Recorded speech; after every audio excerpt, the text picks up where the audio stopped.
What's up, dudes? Coming to you from the Attic Studios. Just starting a mini series of how we recorded all of our shit on our first album. Today we are starting off with bass. I'll probably just do bass, guitar, drums, and then like a just random like mix and mastering stuff, just overall production. So start off, I guess, with the gear used in the signal chain. Start off just a plain old Epiphone Thunderbird, tune and drop C with medium string gauge. DI'd that into my Focusrite Scarlo Solo Gen 2, and then everything straight into this signal chain down here that you see. So there was some mistakes when doing this. This utility gain cut of like 20 dB is one of them, because you can see up here this shit is clipping hard.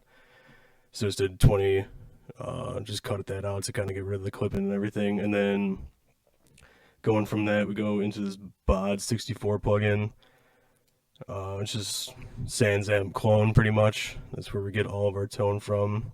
I'll start you off here with just a singled out tone. It's nice and, or tried to make it clanky, but yeah, we'll give this a listen, just the dry tone here.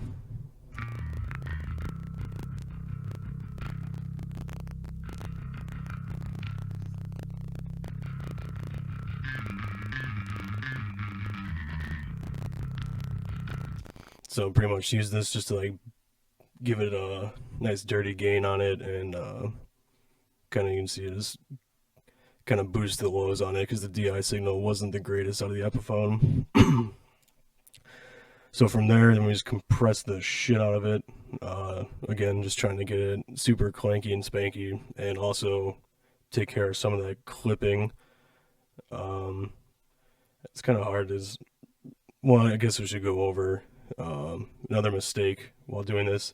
You see, I have this bass extra up here. You want fat guitar tones, you double track them, pen them hard left and right. Like, I just have this one totally left and totally right.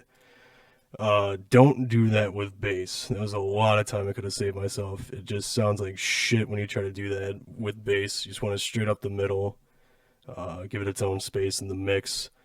So I just kept this just for if I wanted to switch out and like kind of cut and paste better sections from each take. But this is the track that we're working everything on. So yeah, do not double track bass. It just turns muddy and you lose it in the mix.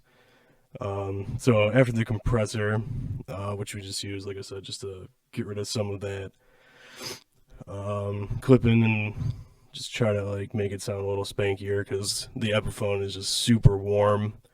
Probably not the best for recording, but it's what I had at the time. Now I upgraded to an Ibanez like SR 400 or something with like the active EQ, much better for metal bass. And then, so as the process went along with these three, that kind of took out all my low end. So I just used this Ableton EQ3, just give it a little bit of boost on the low end and high end, just to kind of round it out. All of these plugins are free. You can even use the free Ableton to get this, but I wanted, as you can see, a shitload of tracks, so I paid for it. But you could do this free Abletons. Like, I think it comes with this Focusrite, and you get like the 8-track version. It's a pretty good deal. I think it's like $120 to get the interface and the Ableton trial. So yeah, so we went to the EQ3, and then this is kind of a part of like the mixing and mastering. I used the same reverb, just this old school verb, this in your face setting, and then just a slight, but I use the same reverb on all the drums, all the guitars, vocals, everything. So it kind of gives you that sense that everything was recorded in the same room. Just kind of gives a little more like solid tone and togetherness of everything coming together in the mix. So, and then I don't even know what this is. This is just like a boost, kind of like a boost pedal. Just threw it on the end, just to kind of fine tune. Actually, I don't even know what this does. Hold on, let me. Alright, so I'm gonna try to figure out what this even does here.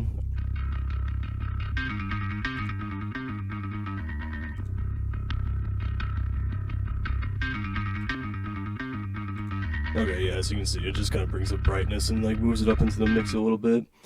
So I don't think I use that on every track. I think that was just me messing around on this one. Alright, so I kind of just heard like the tone just by itself, and then we'll throw it into the mix here and kind of show you. I wasn't completely happy with it, but it seems it's present enough. So give you a little listen to the actual full mix here.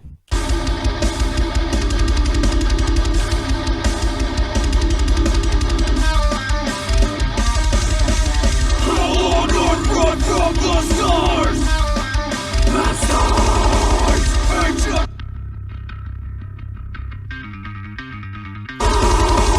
cosmic fire tears the sky.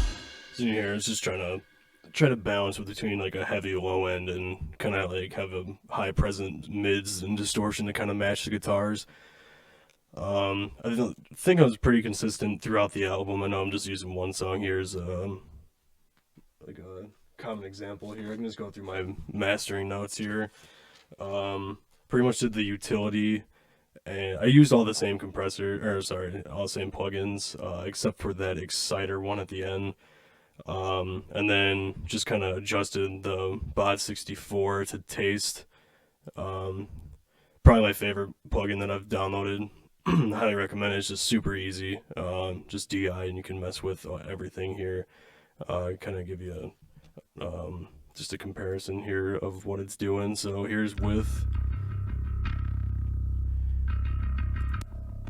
and then without. You can hear kind of the DI's not the greatest there, so it kind of just gives a boost in volume, drive about halfway, presence. So I mean, you can kind of mess with everything in here.